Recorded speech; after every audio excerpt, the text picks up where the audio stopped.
C'est sans doute pour me faire plaisir, mais Gilles Gagnon nous propose pour terminer cette émission une entrevue au cours de laquelle on va parler de sport automobile avec un monsieur qui mérite vraiment d'être connu, qui n'est pas très connu au moment où on se parle au Québec, mais qui mériterait de fait de l'être. Il s'agit de Bertrand Godin qui vient tout juste de rentrer au Québec, justement. Il arrive de France où il tente de percer ce milieu difficile qui est celui de la course automobile.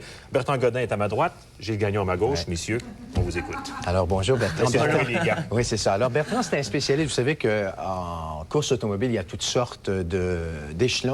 Bien sûr, la Formule 1, la Formule Indy en Amérique du Nord, mais il y a les échelons inférieurs, les antichambres, si on peut dire, de la Formule 1 ou des grands circuits, comme la Formule Ford. Et c'est dans le circuit où œuvre, depuis 3 ans d'ailleurs, Bertrand. Et il a dû s'exiler en France il y a 3 ans pour tenter de réaliser son rêve. C'est un peu... D'ailleurs, on en voit quelques images. Bertrand, vous pouvez peut-être nous décrire, si on compare avec le karting, par exemple, et la Formule 1. C'est à peu près entre les deux, quoi?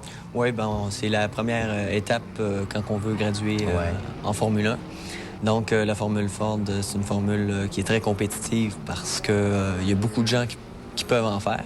Et puis, c'est une formule d'apprentissage. Donc, en 3 ans, j'ai énormément appris, surtout que je conduisais pour une compagnie qui fabriquait ces voitures. Donc, j'avais intérêt à donner des bonnes informations. Alors là, vous avez parlé, vous avez lancé le mot apprentissage, justement. Là, votre apprentissage devrait être terminé en Formule Ford, parce que là, vous devriez gravir un échelon supérieur. Vous avez eu des essais en Formule 3 et vous en arrivez, justement, ça s'est bien passé? Oui, exactement. Une semaine, j'essayais la Dallara moteur Honda de Formule 3.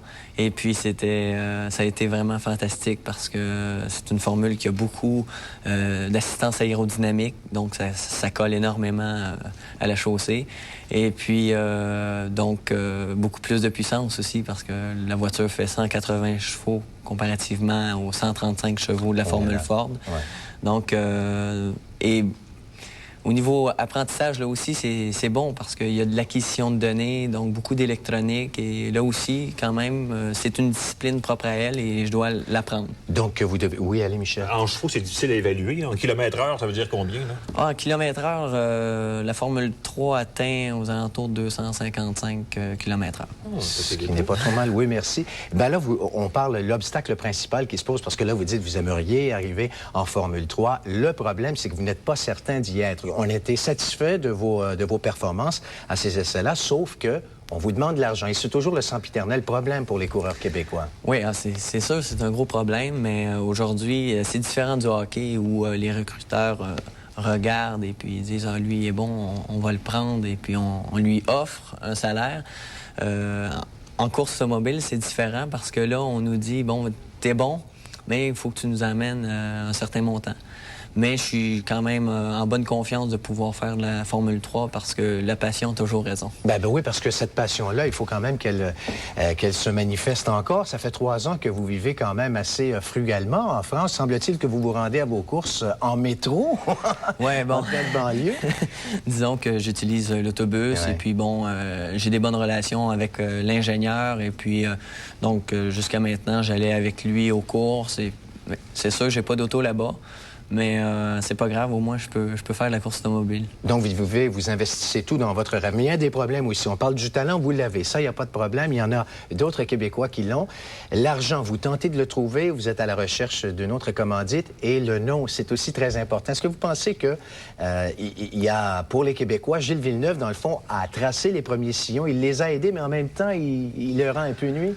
Bien, pour les pilotes, c'est vrai que c'est difficile d'atteindre une notoriété comme le nom Villeneuve parce qu'il a tellement fait pour nous autres. Et puis, Gilles, c'est lui qui nous a mis sur la carte.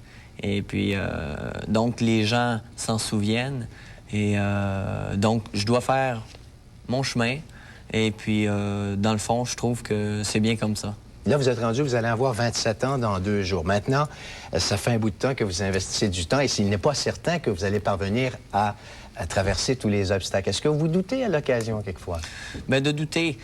Des fois, je me pose des questions, mais à venir jusqu'à présent, j'ai pas de crainte à y avoir parce que je montre bien que je veux réussir.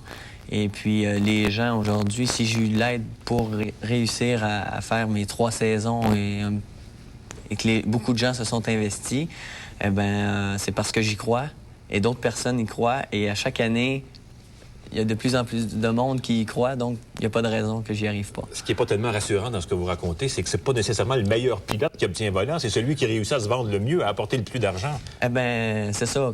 Si on prend l'exemple du Québec et du Canada, il y a beaucoup de talent, mais très peu ont la chance d'avoir un bon matériel et de pouvoir montrer leur capacité.